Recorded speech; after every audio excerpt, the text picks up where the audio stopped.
we're taking the hair from an intense copper to a nice golden blonde.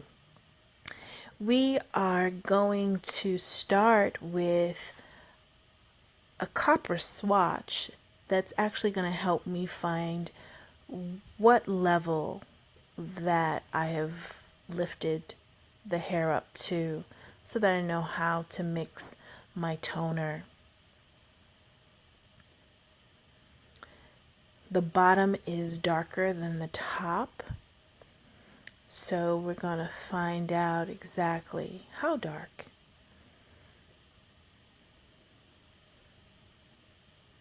And voila, I found the first swatch. It is an 8 medium blonde copper.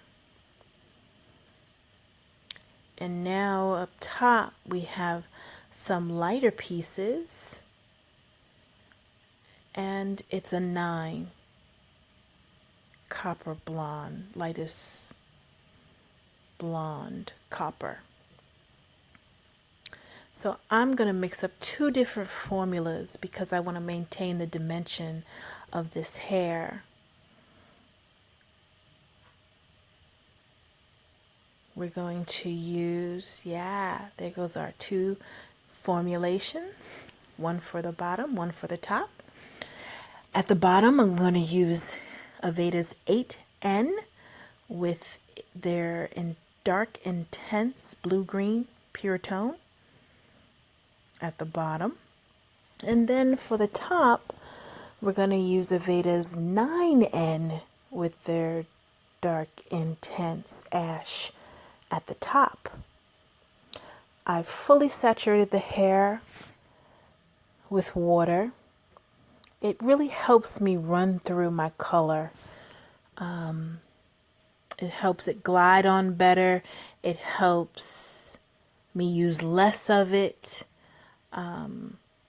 because we know wigs can definitely take up and soak up a lot of color.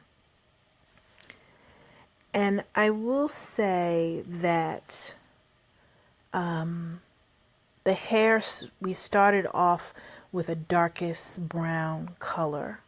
It was a level 2, and I lifted it with Aveda's Enlightener Powder Lightener, their Bleach. I mixed the bleach with 20 volume. And some may say, well, why not reapply bleach to make it even paler or blonder? Now, I will say that I chose not to use a second application of bleach. Instead, I'm using this color that you see because I want to maintain the integrity of the hair. I want this wig to last a long time. I want the hair to feel soft and manageable. Don't want the hair to feel gummy or hardened. So we're doing a 2-step process. We've already lightened with bleach, and now we're toning in order to extract the copper or to extract the orange from the hair and make it less coppery. And some may say, hey, why not get a blonde wig and just make it golden blonde? Well, I didn't have any blonde bundles. I only had darkest brown bundles to make the wig, and we're doing the best that we have. And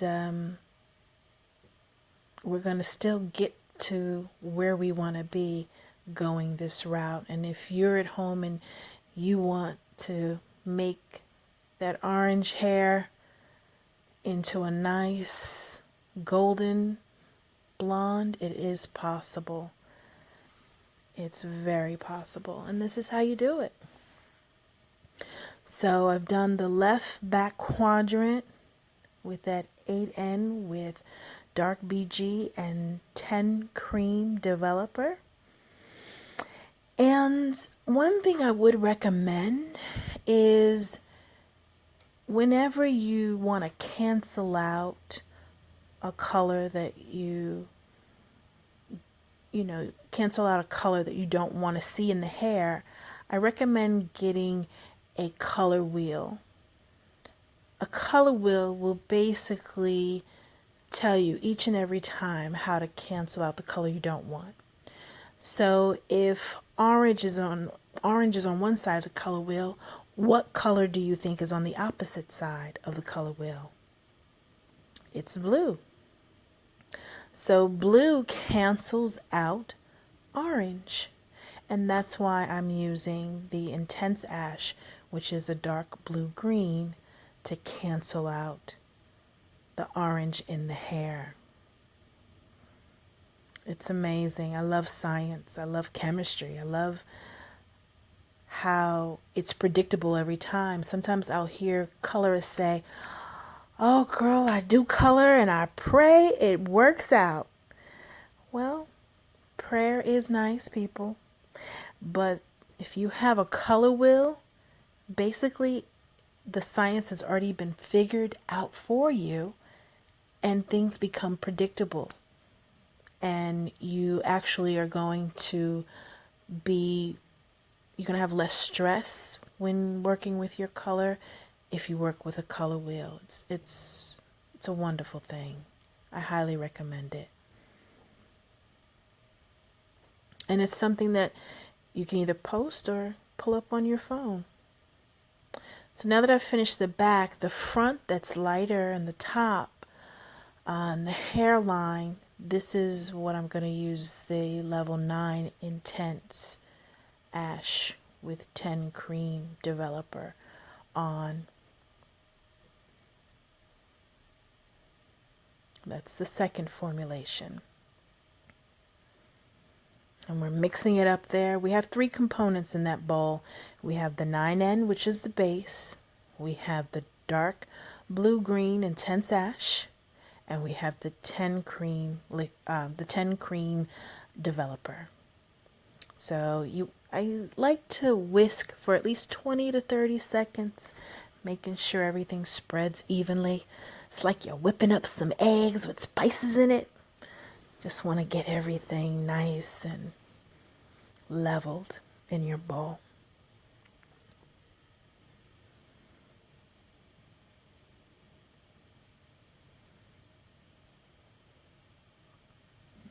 I am matching, this wig is for a beautiful client of mine, and I'm matching this wig to the color that I dye her hair, so that when she wears it, no one will say, "Oh, are you wearing a wig?"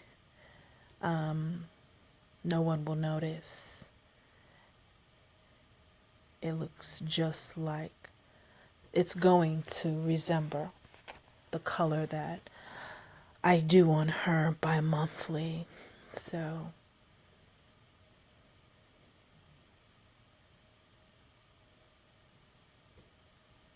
now we're doing the front left quadrant, and again working the root first and then pulling that color down mid-lengths to ends.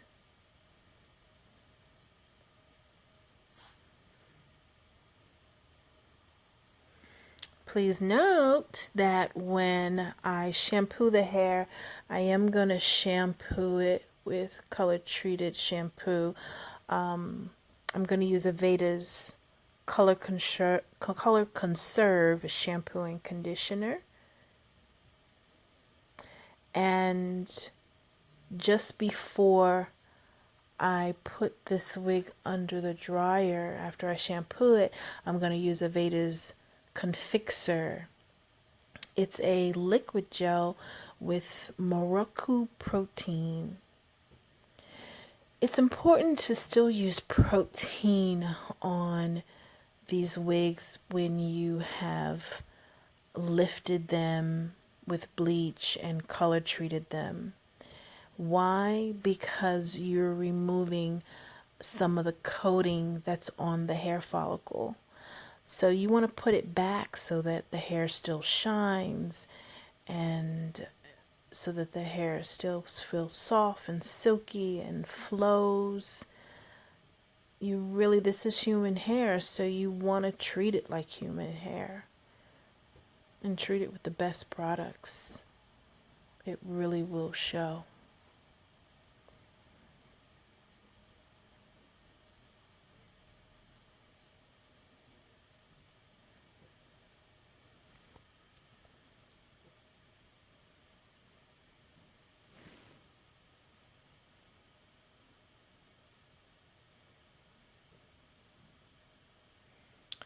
So now that we've applied color to the entire head, the back, I am taking a wooden spatula and I'm just scraping the color off of the hair so that I can see more clearly.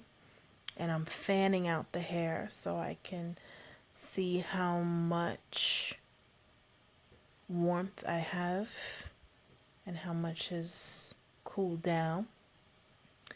I like what I see, so I'm going to let it continue to process and reapply the color. And the top, it probably looks like I don't even have color on there yet, right? But there's color up there. And voila! Look at Sassy Pants! Look at this color, guys. Look at the dimension that we have. This was so much fun to do and to really cancel out a lot of that copper.